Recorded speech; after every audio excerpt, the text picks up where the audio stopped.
Oficialmente, en 1492, cuando Cristóbal Colón descubre lo que llamaría América, unos 27 años después, en febrero de 1519, Hernán Cortés desembarca en Cozumel, y 9 meses después, en noviembre, los españoles arriban a México Tenochtitlan, donde son recibidos por Moctezuma II, quien luego es hecho prisionero por los recién llegados y sus hasta entonces crecientes aliados indígenas, tlaxcaltecas y totonacas.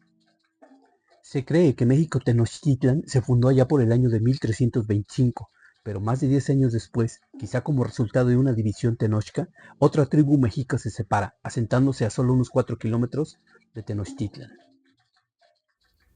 A ese nuevo asentamiento, sus moradores le llamaron Tlatelolco, que significa montón de tierra. En menos de 2 años, el cruento sometimiento hispano sobre los indígenas se concreta el 13 de agosto de 1521, con la derrota de Cuauhtémoc, siendo justamente en Tlatelolco donde acontece la última batalla, cayendo el hasta entonces poderoso imperio mexica, iniciando así el virreinato de la Nueva España. No es casual entonces que a partir de agosto de 1521 inicie el proceso de control administrativo y espiritual desde Tlatelolco, donde los españoles crean la llamada República de Indios, que no es otra cosa que un señorío indígena tutelado absolutamente por los conquistadores. Es así como sobre la destrucción del Templo Mayor Tlatelolca se levanta el Colegio Imperial de la Cruz de Santiago, donde la leyenda dice que por 1524, ya adulto, es bautizado Juan Diego, cuyo nombre indígena fue Cuauhtlatoatzin, que quiere decir el que habla como águila, y a quien parece también algunos religiosos franciscanos encargaron la genial versión de la aparición de la Virgen María, transformada en su versión mestiza como María de Guadalupe. Según eso, esa primera aparición se da el 9 de diciembre de 1531, cuya prueba, dijera entonces el misionero franciscano Fray Juan de Zumárraga, se estampó en una manta o ayate. Esa imagen guadalupana yace actualmente en la actual Basílica de Guadalupe, al norte de la Ciudad de México, donde la Virgen instruyó a Juan Diego le fuera construido un templo de adoración, precisamente en el mismo sitio donde mucho antes los mexicas adoraban a la diosa de la fertilidad, la tierra y la maternidad, llamada Tonantzin-Coatlicue, Madre Venerable,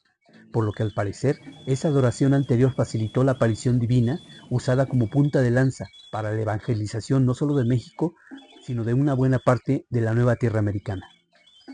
Actualmente, en la iglesia de Santiago Tlatelolco aún permanece una enorme pila bautismal donde se dice fue bautizado Juan Diego, quien pasados los siglos sería beatificado en 1990 y canonizado en 2002, siendo el primer santo indígena cuya vida se cree expiró en 1548, es decir, que según eso tendría unos 74 años de vida.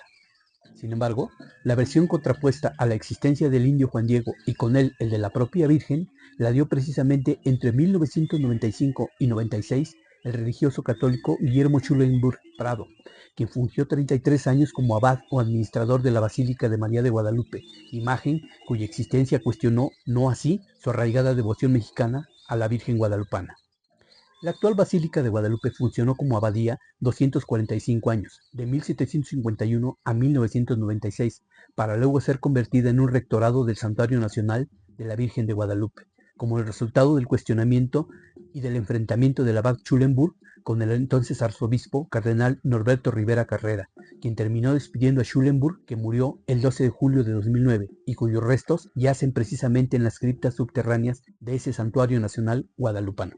Otro personaje conocido, a diferencia de Zumárraga, fue el franciscano Fray Bernardino de Sahagún, quien en su relevante obra Historia General de las Cosas de la Nueva España, escrita precisamente en Tlatelolco, evitó reconocer abiertamente la aparición guadalupana, limitándose a mencionar que era un culto pagano prehispánico similar al que se rendía la misma Tonantzin, solo que transformada en María Guadalupe, que para sus seguidores este 2025 estaría cumpliendo 494 años del inicio de su leyenda en el llamado Cerro del Tepeyac, y que con independencia de su aparición o no, sin duda ha sido un ícono inspirador en los momentos más difíciles de la historia de México.